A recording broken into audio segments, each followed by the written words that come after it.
تو کبھی چلتی ٹرین سے کود کر اپنی جان سے کھیل جاتی ہیں۔ یہ کیسی شہرت ہے جس میں نوجوان پاگل ہوئے جا رہے ہیں؟ کیا یہ ان کا مستقبل ہے؟ یقیناً میں تو سمجھتا ہوں کہ نہیں ہے۔ مصطفیٰ خان صاحب کا ایک مشہور شعر مجھے یاد آ رہا ہے، میں آپ کے سامنے رکھتا ہوں، ایک ضرب المثل کی صورت میں یہاں آپ کو ایڈ کرنا چاہتا ہوں۔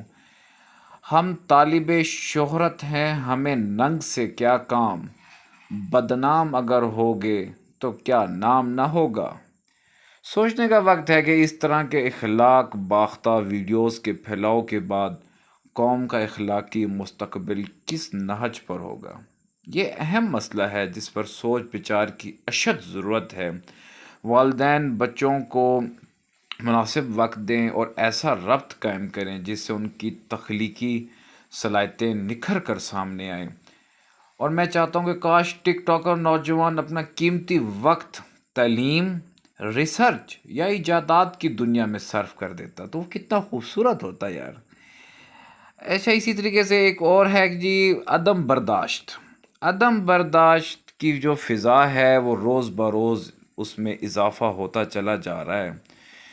ان کا جارحانہ مزاج سے معاشرے میں منفی اثرات مرتب ہو رہے ہیں۔ معمولی باتوں پر تشدد پر اتر آنا، والدین اور اساتذہ کے ادب و احترام کو فراموش کرنا۔ ماہرین کا خیال ہے کہ عدم برداشت دراصل اندر چھپی ہوئی مایوسی سے جنم لیتا ہے۔ معیاری تعلیم اور تربیت کا خوبصورت امتزاج ایک بچے کو اس قابل بناتا ہے کہ جب وہ اپنی عملی زندگی میں قدم رکھے تو ہر طرح کے مسائل اور صورتحال کو عقلی بنیادوں پر جانچ کر ان سے دور ہو سکتا ہے اور ان کا حل بھی تلاش کیا جا سکتا ہے۔ تو اگر ہم دیکھیں تو فی زمانہ دی جانے والی جو تعلیم اور تربیت کا فقدان معاشرے کو بیمار کر رہا ہے، یہ بہت بڑا المیہ ہے۔ عدم برداشت کے جو مظاہرے دیکھنے کو ہمیں مل رہے ہیں وہ اس سے پہلے کبھی ہم نے نہ دیکھے تھے۔ اس پر قابو پانے اور اس کے خلاف آگاہی مہم چلانے کی میں سمجھتا ہوں کہ حکومت کے لیے ایک اشد ضرورت ہے اور ایک چیلنج ہے حکومت کے لیے۔ اسی طریقے سے قوانین کی خلاف ورزی ہے جی، اگر ہم دیکھیں تو کتنی قوانین کی خلاف ورزی ہم لوگ کرتے ہیں، خاص طور پر یہ نوجوان طبقہ ہی کرتا ہے۔ ہر کوئی ملک نظام پر لان تان تو کرتا ہمیں نظر آتا ہے، لیکن غور و فکر سے اگر ہم دیکھیں تو خاندان فرد سے اور معاشرہ خاندان سے بنتا ہے۔ کوئی بھی فرد قوانین کی خلاف ورزی کرے تو معاشرے میں بگاڑ کا ذمہ دار ہوتا ہے، لیکن آج کا نوجوان قوانین کی خلاف ورزی کرنے کو اپنی شان سمجھتا ہے کہ ہم نے ون ویلنگ کر لی، ہم نے یہ کر لیا، سگنل پر رکنا ہو یا غلط سمت کی طرف گاڑی دوڑانا ہو۔ اس طریقے سے میں نے آپ کو پہلے بتایا کہ ون ویلنگ ہو یا بغیر ہیلمٹ کے بائک چلانا، نوجوان ان سب میں پیش نظر آتے ہیں۔ امتحانات میں نقل کرنے کو اپنا فرض عین سمجھتے ہیں۔ یہی ساری برائیاں معاشرے کے بگاڑ کا سبب بنتی ہیں۔ یہ بات ٹھیک ہے، ہم نقل کو جی اپنا فرض عین سمجھتے ہیں۔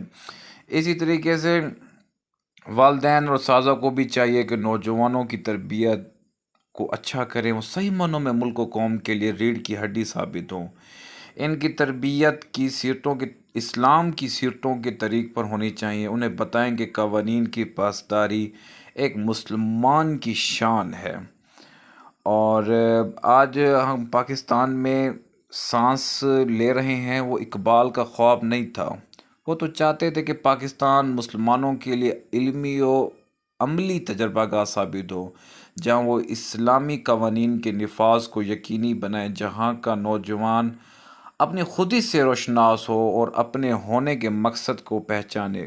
ریاست امن و سکون کا گہوارہ تو ہے، لیکن جرائم سے پاک ہو، جہاں سے علمی جیسے ماہر اور ابو علی سینا جیسے ماہر فلکیات پیدا ہوں، جہاں ابن الحشیم حشیم جیسے ریاضی دان ہوں، جو صلاح الدین ایوبی جیسے سپہ سالار اس ملک میں پیدا ہوں۔ یہ تب ممکن ہے جب نوجوان اپنے مقام کو سمجھے، اچھے طریقے سے سمجھے اور اپنی اہمیت کو جانے کہ اس کی کیا اہمیت ہے۔ تو ضرورت اس امر کی بھی ہے کہ معاشرے کی ناہمواریوں کو دور کر کے نوجوانوں کو ان مقام دلایا جائے، انہیں یہ باور کروایا جائے کہ اپنے شعبوں میں ایمانداری اور دیانتداری سے کام کریں۔ تو امید ہے کہ آپ لوگ اس چیز پر پورا اتریں گے۔ بہت شکریہ۔ اللہ حافظ۔